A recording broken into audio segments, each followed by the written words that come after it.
camera action. Yes. Great. Thank you, everybody, and good evening and a very, very warm welcome to our third Fireside chat. For those of you who've attended our first two, thank you for the wonderful feedback you all have shared with us. I think it makes our lives very satiating. The first one was, of course, with Thankam herself and Colonel Binu Sharma. The second one last month was with the legendary Abanti Gopan. And today also we have a leading nursing icon of the country. Please join me in welcoming Dr. Jothi Clara Michael.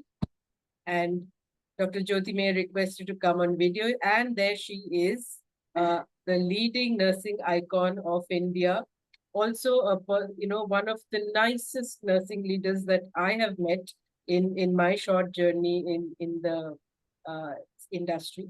I think the first time I met her virtually on a webinar like this was about 2 years back on a webinar that Thankam was anchoring, where we had India's leading nurse leaders of all of the corporate groups there.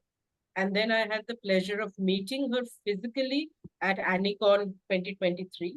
And of course, about 2 months back, I had again the pleasure of meeting her at the wonderful conference that she and her wonderful team had organized on behalf of IHH and Gleneagles. So it was a beautiful conference and a very visionary one, because they were actually meeting to ideate about what nursing in India will look like in 2047.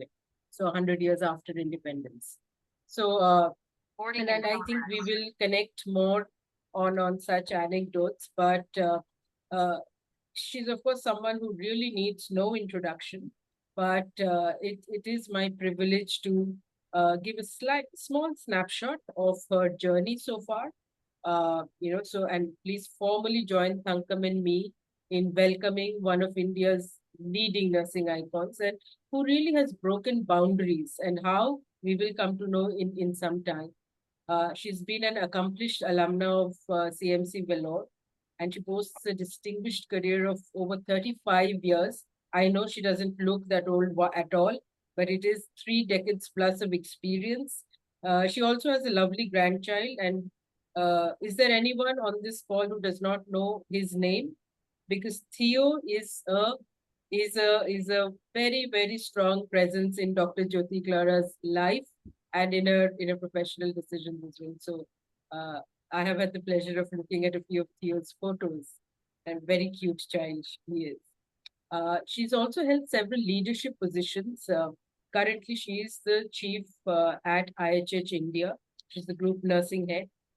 And previously, she has held leadership positions such as the Chief Clinical Governance Officer at Kaveri Group of Hospitals. Prior to that, she was Assistant Dean for Clinical Affairs at Sultan Qaboos University in the Middle East. She's been an industry acclaimed leader and wears really many hats. She's been a principal assessor with NABH. She's a certified assessor of Baldrige Excellence Framework. She's been the first vice president of ANI when it was formed. She's a governing council member for INS. She's a state chairperson for CCNS. And she's, of course, one of the most active members I've seen in both CAHO and AHPI, and is an advisory board member of the British Journal of Nursing. If you notice the some of the common themes in Dr. Jyoti Clara's life that stand out for me is her, she's made one of those very, very successful transitions from academics to becoming a practicing, nursing leader. So one is that. The second thing that stands out for me is her deep, deep focus and involvement in nursing quality, nursing excellence, and actively contributing to various research publications. Now, to hold a very busy day job and to be able to do all of this, I think speaks volume of a discipline and dedication to the nursing profession. So she's a passionate contributor to journals and really a researcher at heart. She earned recognition, in fact, for her research from the Sigma Theta Tau and the Midwest Nursing Research Society. So that's Dr. Jyoti Clara in a nutshell for you all. I think we will unravel more and more layers and it is my privilege to now hand over the mic to another nursing icon. So it's really one icon, conducting the fireside chat with another icon. That's my friend and our partner at Nurse India, Thankam Gomez. Over to you, Thankam. Thank you, Indrani. Thank you very much. And well, it's an honor to be, having this chat with my uh, colleague and friend and, mutual mentors. I would say, I mean, there are many adjectives you can give. But since the time I have met Jyoti, had not been very, very long. But it looks like, feels like it has been a very, very long time. So I'm very glad that I'm getting this opportunity to have this chat with you, and very obligingly, Indrani has told, I can do the chat. So that's good. So, so Jyoti, we have about 52 minutes maybe. So we will try to not to discuss about a lot about you as an accomplished, individual, in profession and other. We're trying to derive some learnings from your journey so far. So we'll ask you to rewind all the way back and tell us that, are you all getting any echo from my side? No, it's clear for me. It's Clear. clear. Okay, I was getting some echo. I don't know. I'm getting. So no problem. So rewind all the way back and tell me the deciding moment when you decided to be a nurse. I don't think I we discussed. I am not. I don't even remember. So it is nice for all of us to know what prompted you to select this profession. Yeah. First of all, I would like to thank Indrani, my good friend. I always have a admiration for you, the way you contribute to nursing, and especially Thankam, who always I look up to for mentorship sometimes. And when I would like to share something very personal, I also give a call and then we discuss. So you have been a wonderful friend for me, Thankam. Thank you so much. And the question, answer to the question that you have asked, there are a few things that had made me accept to be a nurse. Way back in 1982, when I finished my school, we were in Ranipet. So daddy was vigilance officer there in BHEL. And closer to that is Vellore, which is CMC. So one of our uncle, like he came home and he said, why don't you try for nursing for Clara? So I applied for medicine, I applied for dental, and then I applied for nursing as well. Then I got a call from CMC to attend the interview. It was a 3-day long interview, and I never seen any interviews after that. Of course, I tried when I was a principal of School of Nursing to have the same principles inbuilt into it. Like I had an aptitude test. All our students had an aptitude test, 3 days interviews at the end of the day. Then they put the board. And I was from a Catholic background. So normally CSI and church sponsored will be selected. There were 2 Hindus and 2 Catholic. So I was one. So that is how I came in. But after that, when I got a call and there was an opportunity that I could also go for medicine and dental, by the time I got rooted into CMD, somehow I was very passionate. I truly wanted to be a nurse. And the thought at that age was like, any profession, we have to hit the glass ceiling and you have to become the cream. That's all was in my mind. And I was very comfortable seeing my teachers around. For me, the whole world was my CMC College of Nursing, my teachers around, my students. So I didn't want to even take a wrong decision of moving away from nursing. From then till date, I say, even once, I have never regretted being a nurse. Not only me, all my family members.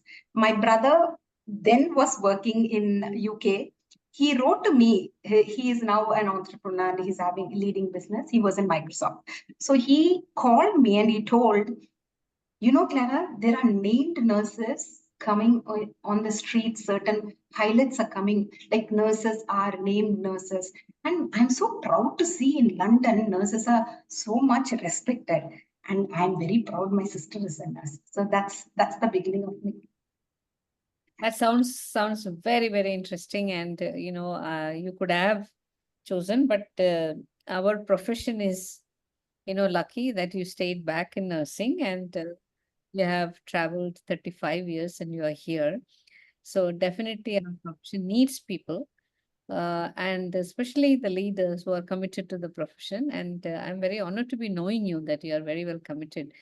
So now an interesting question I would like to ask is that I had been a completely service person. I never worked in academics, right? Never.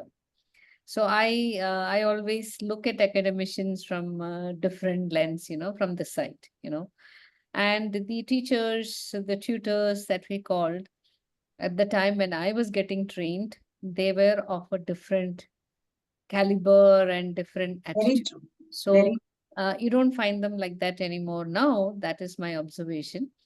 So a lot of academicians, those who are in academics, that I don't think there are many who has the courage to come out and run a department. I call it courage because you need a lot of courage to run a department with all its plus and minuses. It's not so easy. Academic world is far more disciplined and structured and predictable, but on the service side, everything is unpredictable.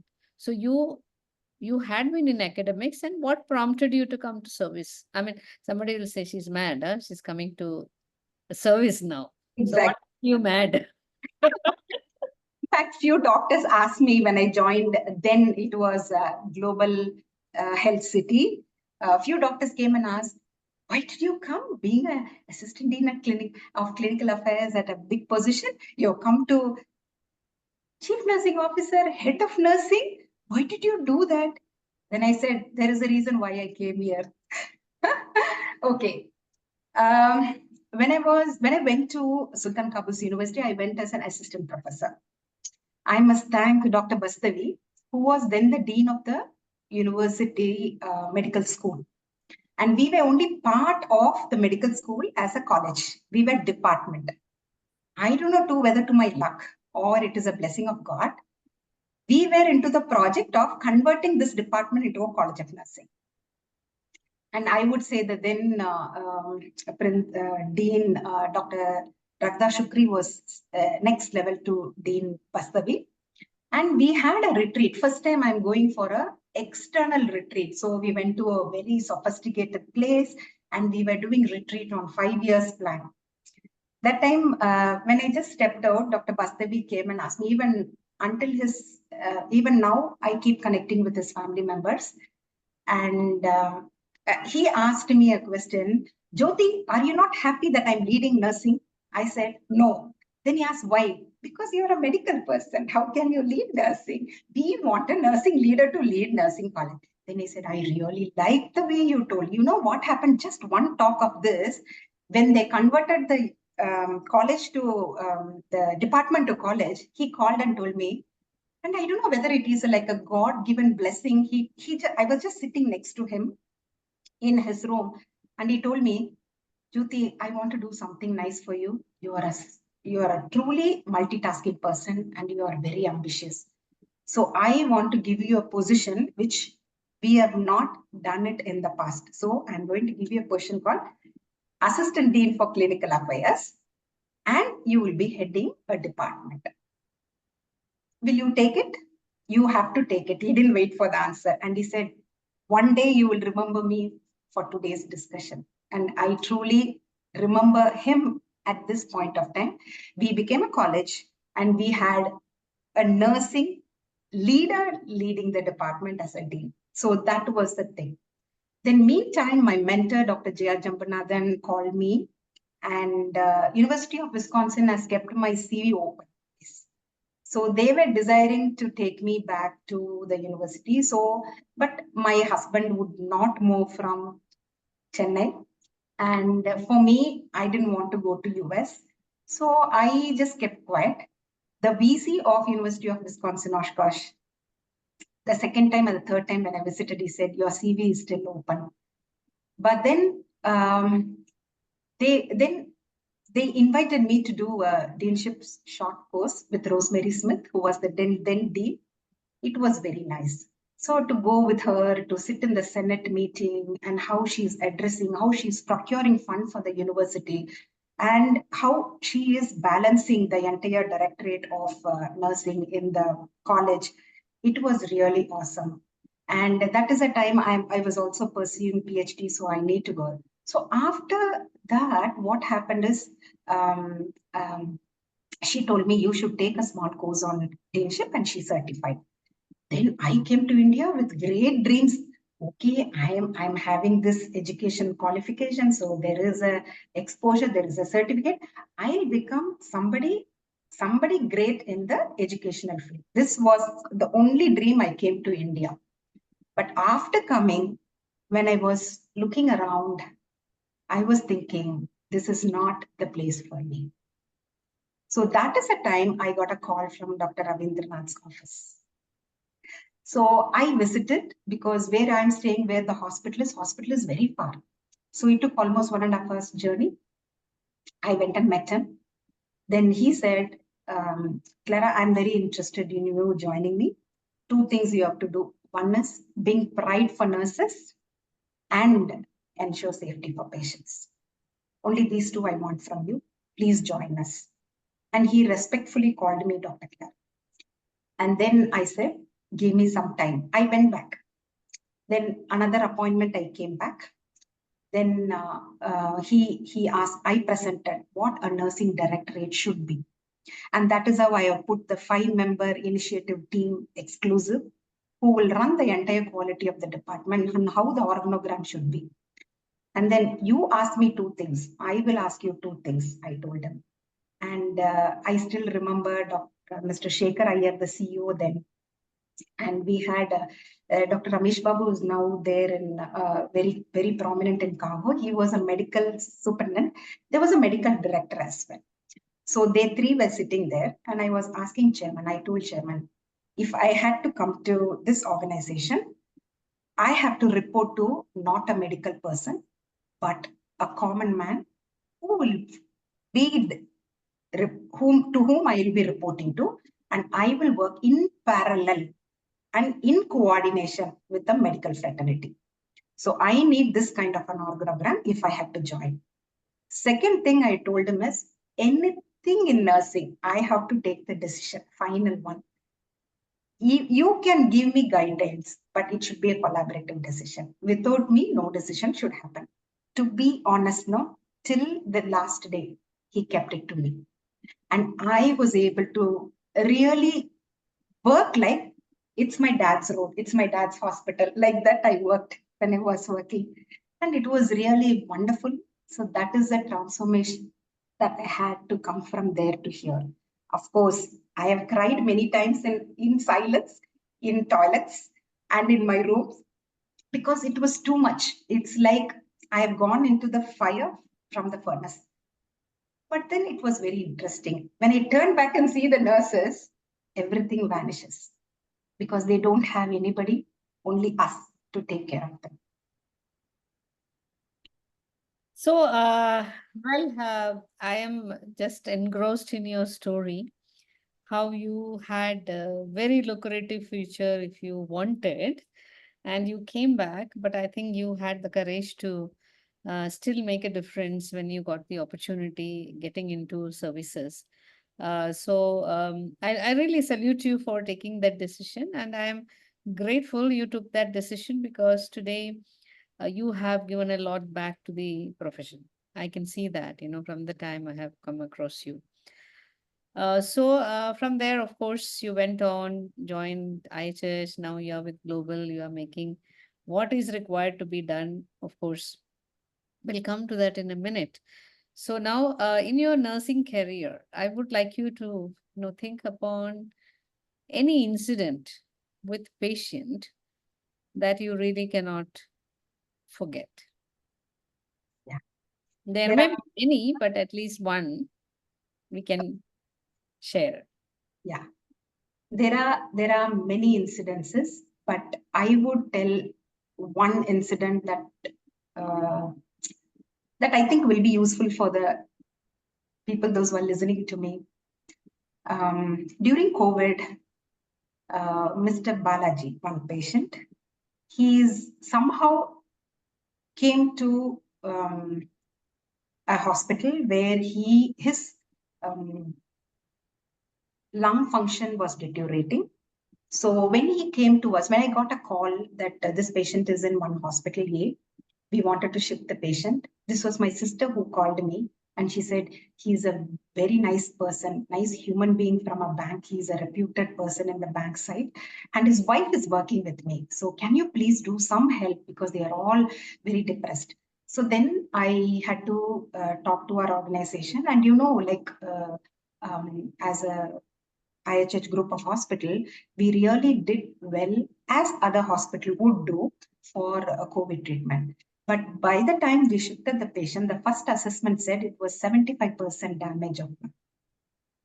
Wife also had COVID, and both of them were accepted in one room.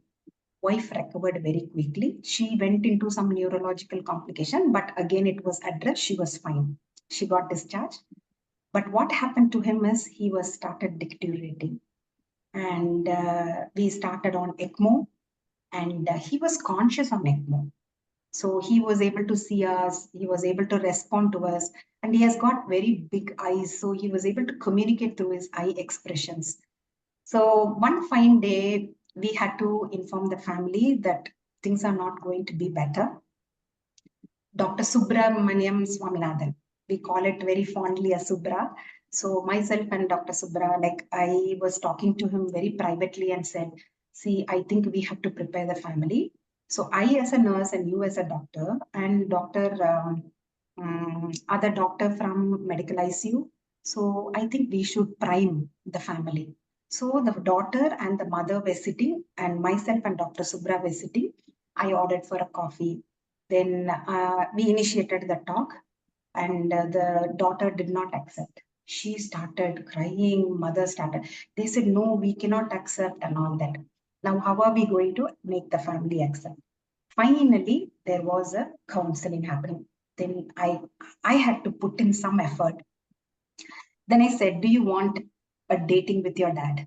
One day, which is going to be a lifelong memory day for you. We can do it for you. And to his wife also, we said, it's going to be a great moment for you. You cannot shy off. They don't want to see the patient. They want to be away. And they said, we can't enter, because once we enter, we'll burst out. Then I said, now, who's more important, you or him? Balaji sir is more important than you both. So now you have to give him a wonderful see off. And then he will be going and blessing you from heaven. So this is what we are going to do with you. We'll take you through this.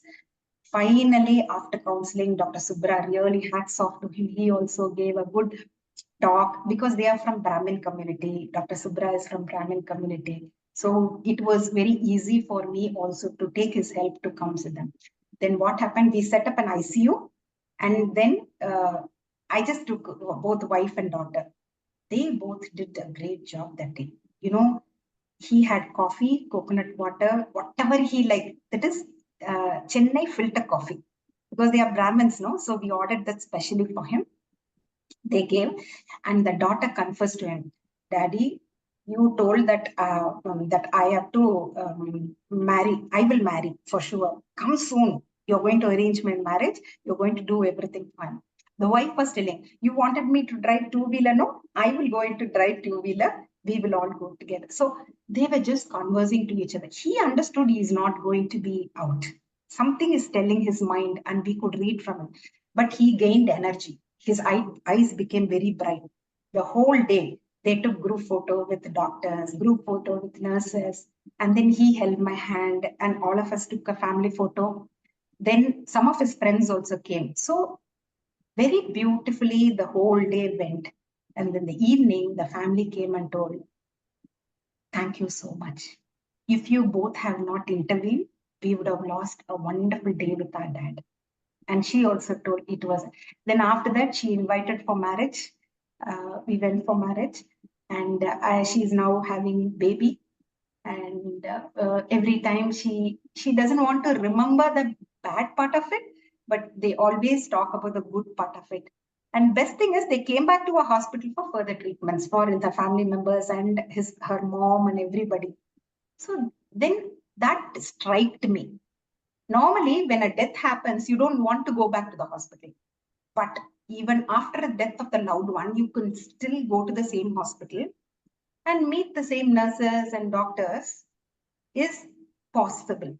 So that was a great eye opening for me, and I will always remember this. And I tell this to my nurses also.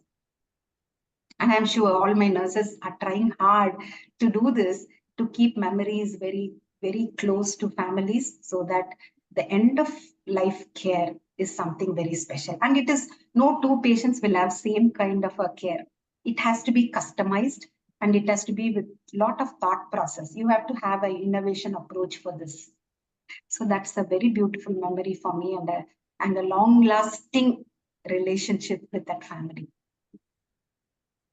Very, very, very touching, Jyoti. This is, I really, I really wish the people who are here in this call today that everyone is, listening to the message that you are giving through the story, because I don't want to spoil your story by telling some sad stories that I have come across when I was a nursing head.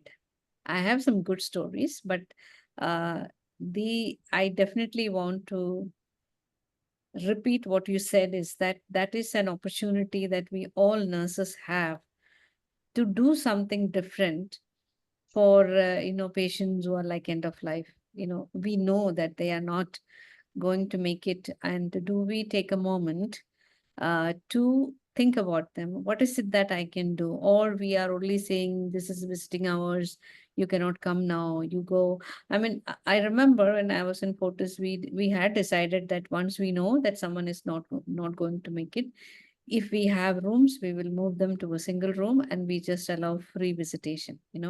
It took effort, because you have to be remembering that you can do something different. And very rightly told, no two patients, end of life care is going to be the same, right? And I'm sure that many of the participants sitting here, they would also have such memorable stories which you never ever forget. Because I remember the story when I was a very, very young nurse, and if someone asks me, I will repeat that story many times, where I learned what exactly is compassion. Everybody teaches, but I experienced what compassion is, because that time you don't remember you are being compassionate with whom, how old are they, what is their gender. It is not happening. It has got no difference. You are there for another human being in very difficult time, right? And I think the more we practice, the more it will come to you. Yes. And I think last year I read a research paper on an initiative called pause. That I think in one of the leadership sessions, I even told them, if you want, you can try. Pause is like, it's a practice where all the care team, I'm sharing this only because you touched the topic. I just cannot stop from telling that, everybody, when some patient passes away, all the care team will pause for 1 minute in respect, like we do for somebody. Let's keep a moment of silence. So what happens, the care team with the family, they keep moment of silence, and then they do few things. It's actually a research, and there is research evidence which says it makes a lot of difference to patient and the family. And I think the most important thing is also to think, can we do something while they're alive? When they are alive, we need to do for the patient. And when they pass away, we need to do for the family. Right? So I think beautiful story, and a lot of learning for all of us, a lot of reminders for all of us.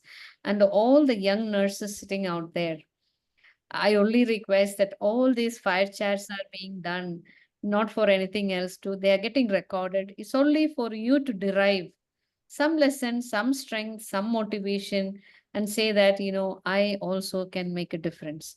No, no two nurses' lives are same. They are very different. But you write your narrative. Jyoti wrote her narrative, I wrote my narrative. But one thing that is in common is that I don't think we wasted many opportunities that came our way. We took the challenge to take it on and, do our best. And I'm sure that we also failed many times. So that reminds me, can you think of any failure? Um, Not that you failed. You must have learned and then you yeah, learned. yeah. Um, Something I feel very sad about, and I have missed. That is one of my nurse. It was a special event, Easter time. So he was coming for work, or he has gone from church home. On the way, he was hit by the lorry, run over by the lorry, and he was brought to hospital. You know, I immediately dressed up and went home. It was almost midnight. So many of us, like seniors, we went there. To be honest, the doctors were there, all of them. They tried their best to make him alive and did all their best. So he was taken to ICU. He was in the ICU, he was recovering. And then at one point of time, the care needs to be special and he has to be protected. So we converted one ward into an ICU. And then I still remember Geeta, Helen, who are there in Chennai. All of them were there, and we assigned special nurses, and nurses took as a challenge to take care of him. So we were taking care of him. You know what happened to him? We lost him because of nutrition, poor nutrition.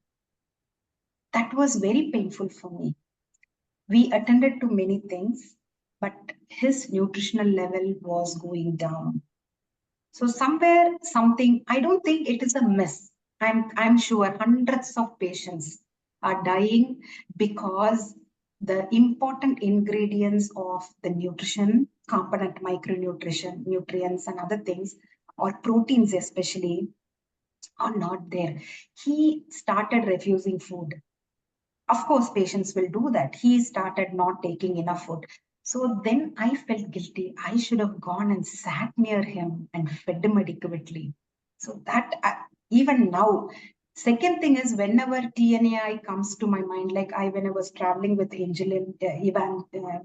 Evelyn. So she was talking about the accidental benefits from TNA for all the TNA members. I was thinking if only I had known about it in the past for such things, we should have done something for the nurses. So as soon as I came back, I told all my nursing team, please register yourself. Because we don't know when things, I'm not telling we will be having an accident or something in our life, but at least we can protect somebody, 1 in 100 nurse. Something can happen to them, but they can be at least saved, at least they can be taken care. And nutrition is one aspect closer to my heart. I think even now I am feeling I have not dealt it 100%. That's a big gap in my career path. I don't know why you tend to bring up all the things that I am very senti about. You kept it very candid. I didn't know what questions you will be asking, but No, as, no. as Why I'm only these saying are coming is, to my mind to share with you. no. I think they are very powerful things because in the last, since the time I left Fortis and even there, when I was a critical care nurse, I learned the role of nutrition. My intensivist, who is my guru, he always used to say, kick me if I don't ask about nutrition. He used to say, kick me. Then he will tell me if I put a central line, after 48 hours, ask me, is it supposed to be there? After 5 days, kick me and ask me to take it out. And this is before all the Clapsy bundles and all those stuffs. So I learned these things. But I realized I repeat this in all my classes. I do classes on behalf of a company around pressure injury and SSI and all that stuff. In every single module, there is nutrition, and I talk about it for many minutes. And at the end, I will say that if you don't take anything from the session, from today, please start looking at your patients, what they are eating and drinking. Don't leave it to the F&B to give the tray and take it back, and you don't know what happened to the tray. Maybe the family ate it. Because when my mother was admitted, my mother used to say, I don't want to eat, you eat because we gave money. I said, who is sick? I am sick or you are sick? You are supposed to be eating. And believe me, no one bothered to check whether she had or not. That's the truth of it. But That one is, I'm talking about this year. Yeah, one learning I had and a success story I had is my grandma. She was 82 and my mom was so beautifully taking care of her. She used to religiously give every 2 hours something, something, something for her. And when she went to hospital, came back and she had a big bed sore at the back. Then my mom heard from nutritionists that you have to give her a lot of protein. So all the rich protein food she had, you will not believe that bed sore was you can put your hand inside like this, 3 fingers even. It healed completely at home only by the food and the care that was given by my mother to her. Imagine, not even nurse. There was a caretaker.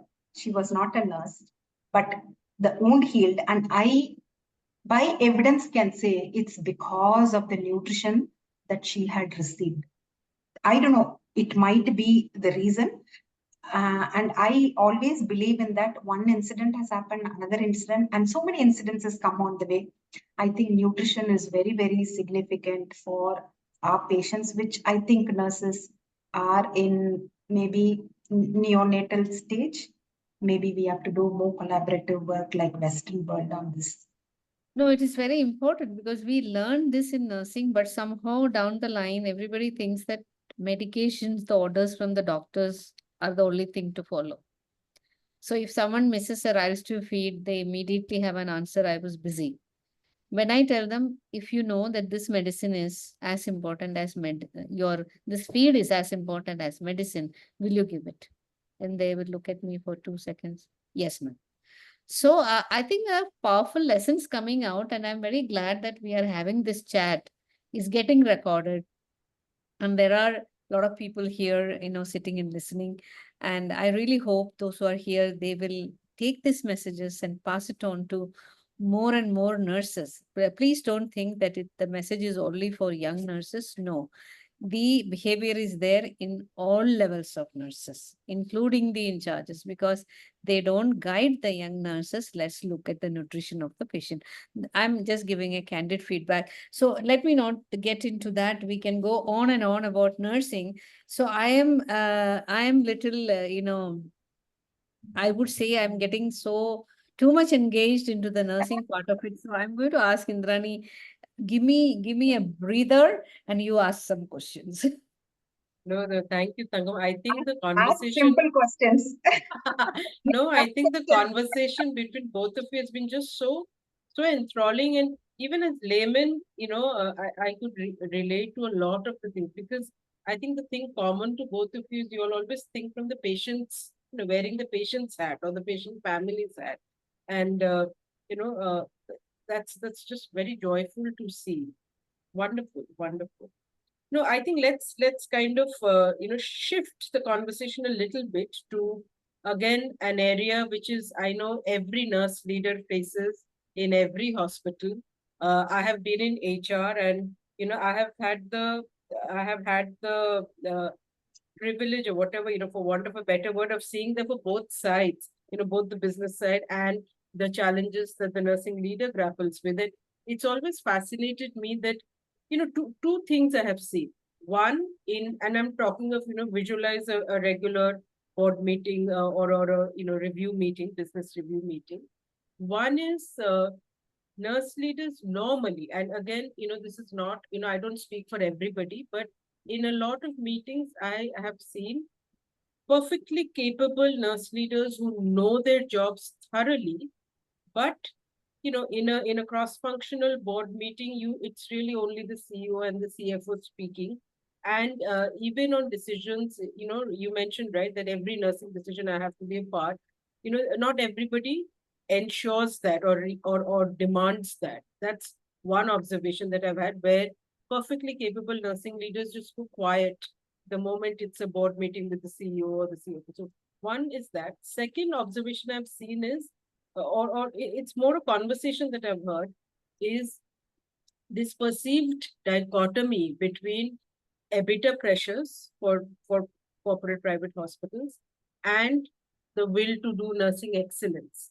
And I've always wondered, is there a way of weaving both in so that they're not dichotomous? We just would love to have your views on, on both these issues. Yeah, so it's a very, very apt question. To answer you, I never seen it as a dichotomous, because to be honest, like till date, okay, I have been blessed by the organization where if anything for nursing, if I go, it will never be denied. But at the same time, we have a budget every year. So we put the budget in front and then we claim it that it has to happen. Now, sometimes money will not be there, but I have to give quality. But in my opinion, quality is always a habit. It's the way we do things and how do we do things. For example, like you, without pause, see flush. Okay. You cannot reduce bloodstream infections. Not necessarily. If the attitude of the nurse is right, if she is following the principles, there is something called, this is what I learned from CMC. We have something called as principles in practice of nursing, methodology in practice of nursing. So if the principles are strong, methodology differs. If you say only if there is flesh, I can do away with clepsy, then I would say it is not right. But however, technology has developed, provision is possible, it could be given, and we are preventing clepsy. Fine, it is making life easy for nurses and for the organization because of the technological development. But one thing I always think about it, like it reminds me of one incident. There was a patient who came with renal colic, renal stones. And I remember one of the nurse manager called Vidya, those days she worked with me.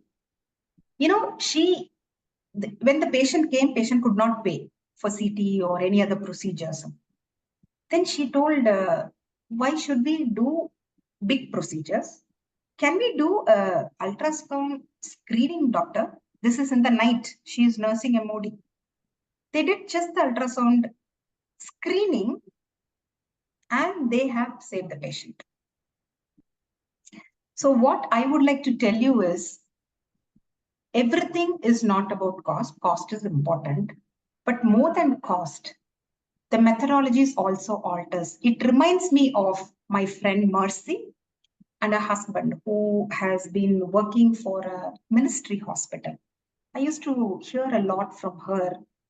You know, with minimum resource, what a corporate hospital is getting a clinical outcome, they are able to get it. You know, so what I would like to mention here is, of course, in corporate, money is important. We have to have EBITDA, we have to have return on investment, all these are there. But at the same time, what I say is, we still can provide a better care with minimum resources. This is, I don't know, this is my opinion. Probably I am groomed from CMC and I have come from that. You will not believe I would not, as a student, use a sterile gauze or a cotton for a clean procedure. I cannot use a single paper which is clean front and back for rough use. It's always one side paper. So we were groomed that way and we have come to this level. It doesn't mean that we cannot adopt a technology, adopt to anything. But one thing that called my attention is, if it is so, why is the bill of patient getting increased with all the changes? See, every time an improved product comes, that's why sometimes when I go for discussions, debates, I always say technology is fine, but technology cannot keep increasing the cost of patient. Healthcare is going far beyond affordability. That is true. But still, hospitals, corporate hospitals, and private hospitals are trying to keep the cost minimum, consumptions minimum, and they are having an eye on items that are getting used for patient. You understand? So I see it as a not too different dichotomy, but it is already integrated. But probably the perception is not rightly gone into the head of people. It is on both sides, the nursing head, at the same time, the approving authority. The approving authority and the nursing head. So their perception, when it is not right, it is felt as dichotomy. But it is not exactly by principle. Very true. And I love the way you said that, and maybe that comes from your grooming in the CMC velour culture where you could really thrive even amidst constraints. And really, I think, yeah, a little bit of understanding on both the approving authorities as well as, more effort to convince through data, through evidence from the nurse leaders side, I think surely this problem can be addressed. Fantastic. Thank you for that. And I hope this was something that many in our audience would resonate with. Thankam, I hope you've had a sip of water and you're fresh back. Handing over the mic to you again. I was trying to listen to Jyoti and keep thinking.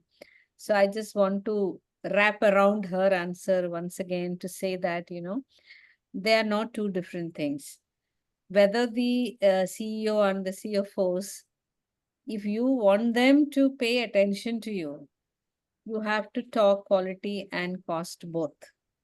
You have to be aware how the cost is coming. Right? Very rightly, you told flush is not the solution for CLAPSI. It came because of challenges. You can say that if I use a saline, how many steps I will have to do and how much time it will take. So there's a value to that. Now, if you offset with flush, so you have to make it into numbers. That's the only way you can think whether it is justified or not. And WHO always creates documents for low resource income countries. So hand rub ready-made is not available. So WHO has actually given guidelines how to produce your own hand rub, what to mix in what quantity so that it is safe for the patients. So there are countries in Africa which are very, very poor who are getting much better results by just following what you said, the methodology and the principles. So when you talk about aseptic non-touch technique, you lost your nurse to another principle, which says nutrition is a very important component of healing. So everything is related to something we studied. So if we stick to the foundations and do, then you're very sure of the arguments that you're going to put forth. So the nurse leaders and to be nurse leaders, I can only tell that, you become so good in your nursing. Nobody dares to teach you nursing. The Indian nursing curriculum is fantastic. The subject matter that is there in the wide range of content that is covered, it's wonderful. How many of our nurses are applying their biochemistry, the sociology, and other subjects that we have learned? It is important. No, I think I was reading a news. I think it is from US. So they are trying to remove nursing from STEM. the STEM that is for medicine and all. So they are trying to remove that STEM discipline from nursing, that nursing anybody can do. But they are now arguing, we learn biochemistry, pharmacology, mathematics and everything. So it has to remain in the STEM streamline. So I think they are doing some voting and debate. So what I'm saying is the world is definitely moving forward with our profession. They also have similar challenges. So we will also continue to have challenges, but it is for today's leaders and tomorrow's leaders to take that challenge head on and prove to the people that you are working with, and say that we merit attendance, we merit being listened to. That's very important, because some CEOs, they do tell, "Oh, your nurse leaders are always crying." So don't cry. Don't cry. Cry for your patients, but cry smartly with data and numbers. So I'm also looking at the time, Indrani, that, Yes, now I yes. want to now think about, now tell me a little bit about your personal, life, how that has been affected or that has been prospered along with your professional journey, because I know she already mentioned about Theo. You cannot talk about Theo, you can talk about anything else. Yeah. So I would always say there are two institutions that has groomed me to what I am today. One institution is Jeremiah's, that is my father, the entire family of my father. If they were not with me, I wouldn't have grown to what I am today. And the support that they have given and the love that they have showered on me and the motivation, they feel so proud. My sister is a nurse, so they keep telling everyone.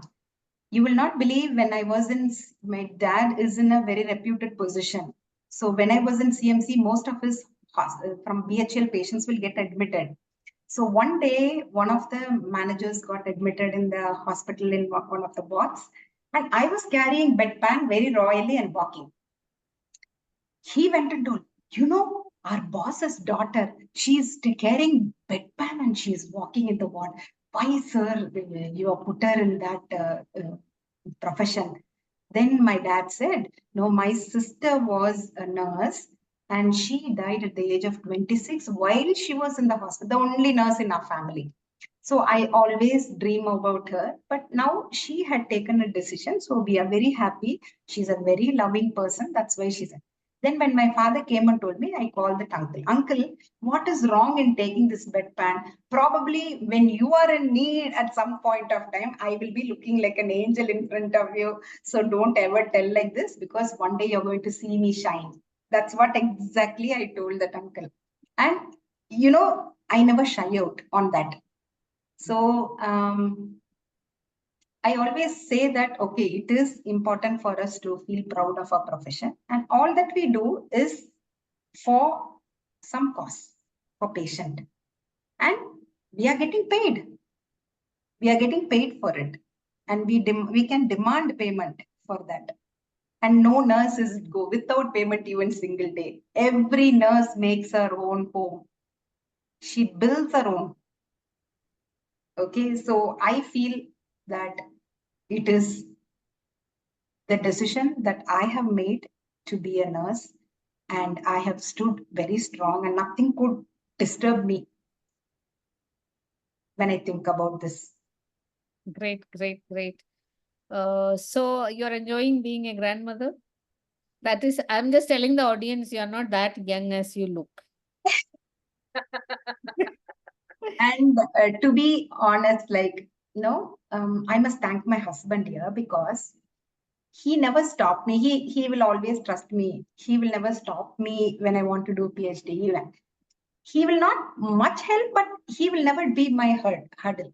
So always he has loved it. And my two loving children, I can say Isaac and Judah, the ever the best thing that I have received as a gift in my life are those two.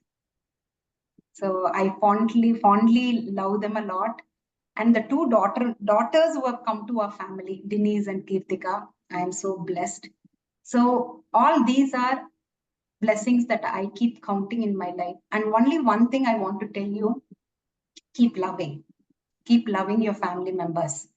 And whether it is 10 minutes or 10 hours, make it quality time with family. So the connections are very important. So when your connections are strong, even for 10 minutes, it makes a difference. I used to do PhD. My little son, Judah, used to sit on my lap. When I was doing my thesis, my assignment, he used to draw some lines on my paper. So I had to write it again.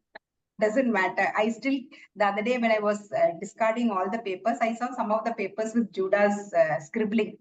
So on my assignment, you would have written that for 4 hours, but he has done it. No problem. So I wrote it again. So it was a wonderful journey. When I do painting, so I see when I do painting, Isaac comes and he also paints. Judah comes, he also paints.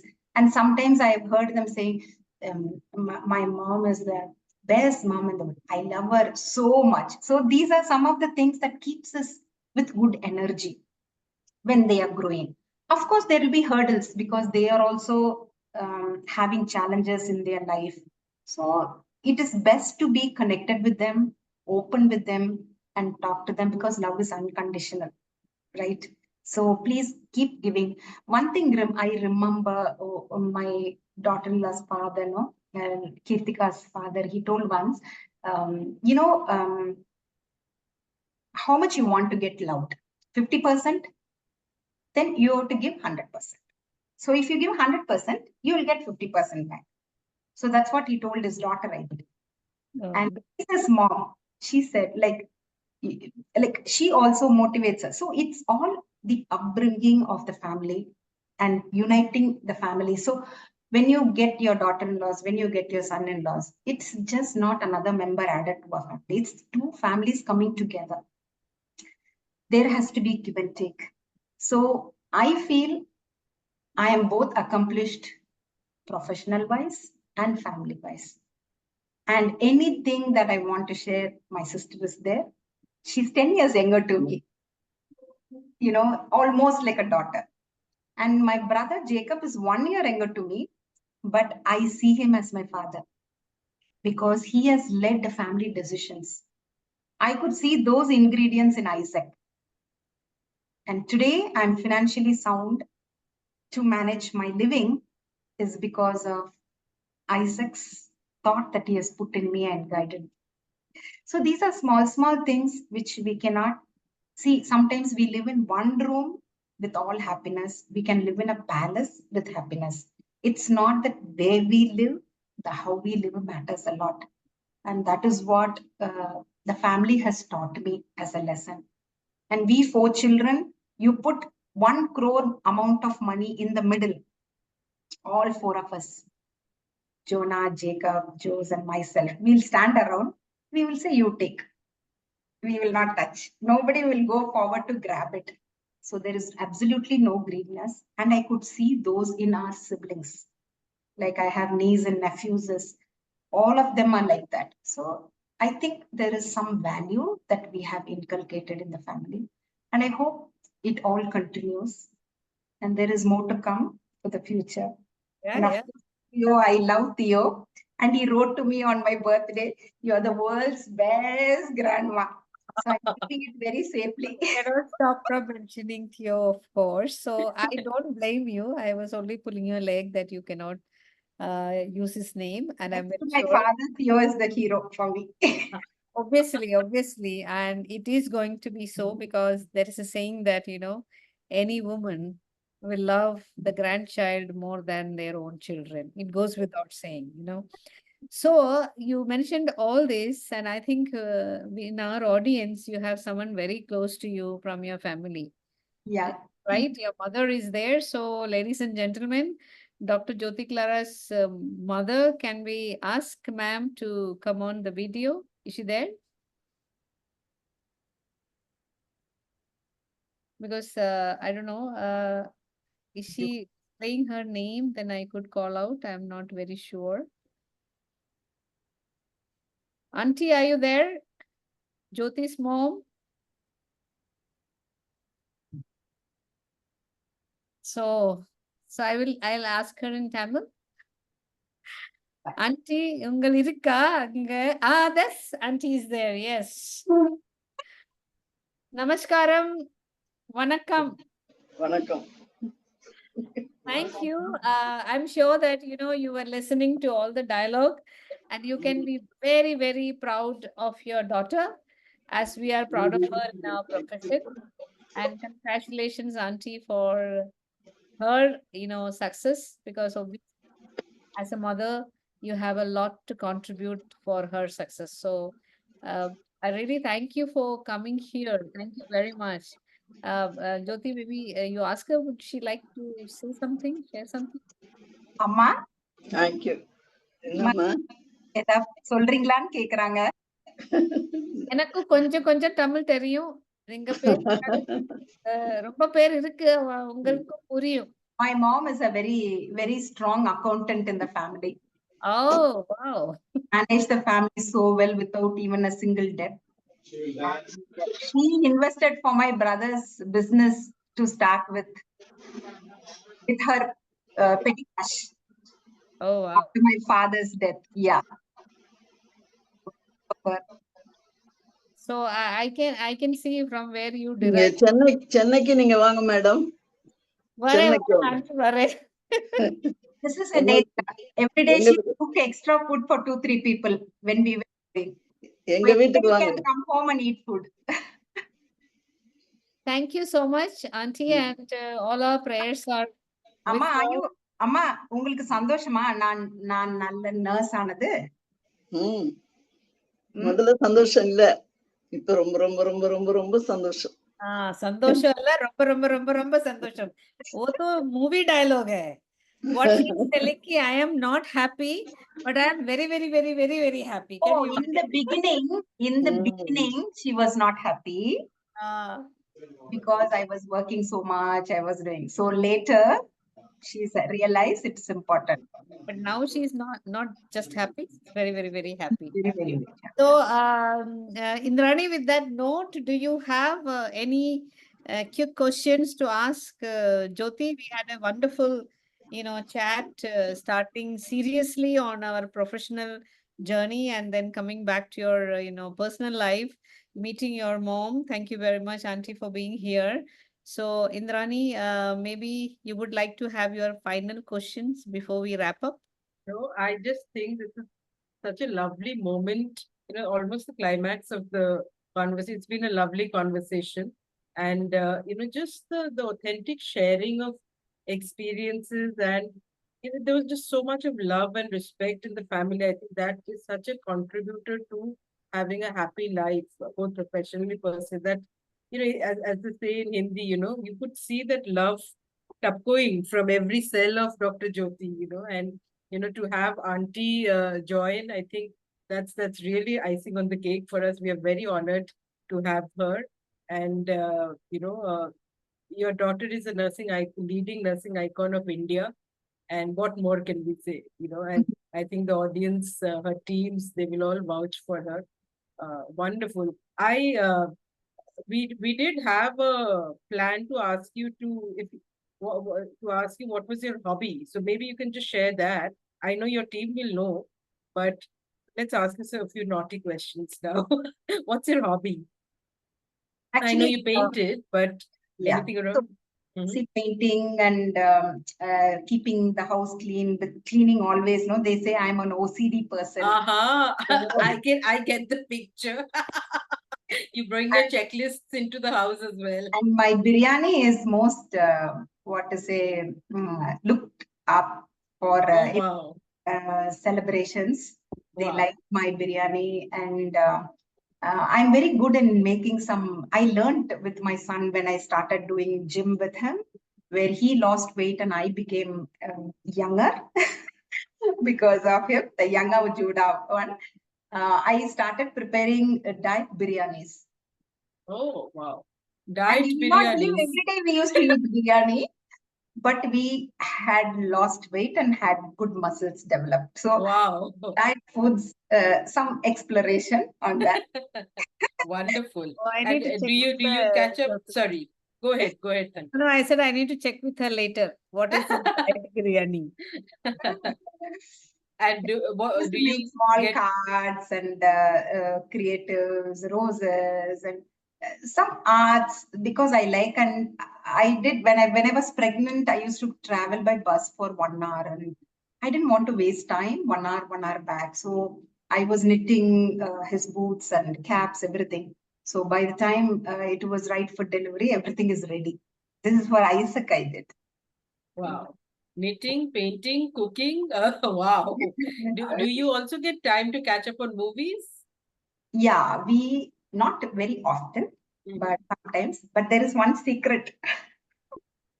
Tell us, What's tell us, that? tell us now. You What's know, your Tell all us, my tell us. family members will know. Any in my younger days, okay, when I was in schools like 10th and 12th and all, Rajnikant movie releases, I should see. Oh, Thalaiva. You will not, you will not believe my dad and me going for second show. Wow.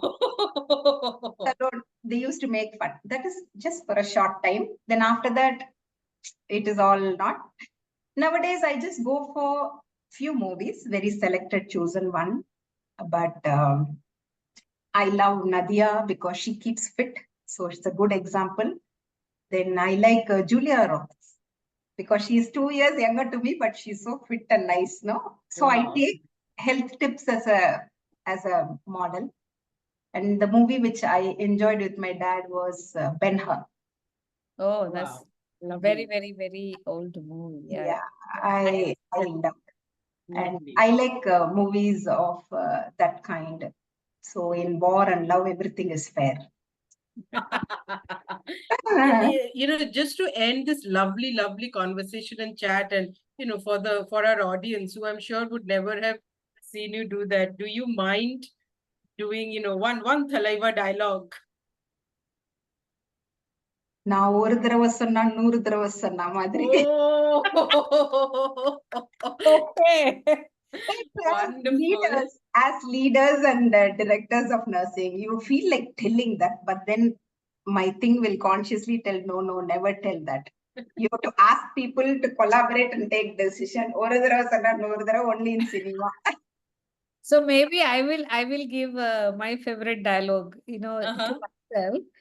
वो सलमान खान का dialogue है. सलमान खान से एक बार जो मैंने commitment कर दी तो मैं अपना भी नहीं मानता. So Oh, it's wonderful. like if I make a commitment, it is like even I cannot allow myself to break it.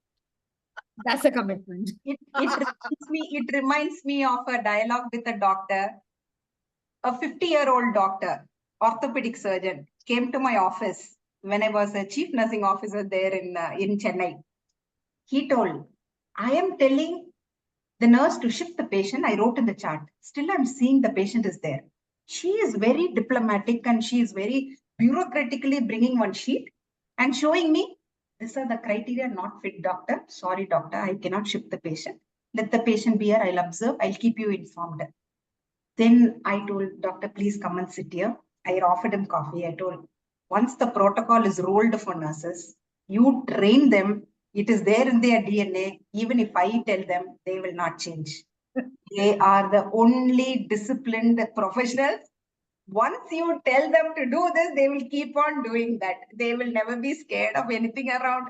So then immediately he laughed. Then I told, see, all these they are doing for your Patient. outcome. And tomorrow in the press release, she's not going to come and stand. You're going to stand and tell that you have proudly brought the patient out. Just understand. So then after that, we rolled out the criteria for discharge from ICU. So it reminds me of what you're telling now. Great, great. All anecdotes are fantastically learning. Everything is Fabulous. learning, No, and then that you all could derive a learning even from Bollywood and Tollywood. So I think that's the beauty of Indian movies. It's part of our DNA. But what a wonderful, delightful chat this has been. Two nursing icons sharing experiences. I'm sure we uncovered some layers from Dr. Jyoti Clara's life that even her team may not have known. I don't know. Maybe the biryani was a known fact, but the saliva dialogue possibly not. But now the team knows what to ask her, for, what to demand of her, a diet biryani. But Mm. a wonderful, wonderful chat. And thank you so much, Dr. Jothi Clara, both for your time and commitment, not just today, but to the nursing profession. I mean, even after 3.5 decades, the passion and the energy and the spring and the step that you bring, I think just talks of the love that you have for the nursing profession. And, may there be more of your tribe. May your tribe increase. And a lovely, lovely, a big thank you to the audience for having been an engaged audience. If some of you have had the opportunity to look at the chat section, do have a look. You'll get a flavor of how engaged the audience was. Thank you so much, everybody. Thank you, Dr. Jyoti, and thank you, Thankam, for bringing in the energy that you bring in every time. Thank you so much, everybody. Thank you. Thank Thank you. you, Indrani. Thank you very much.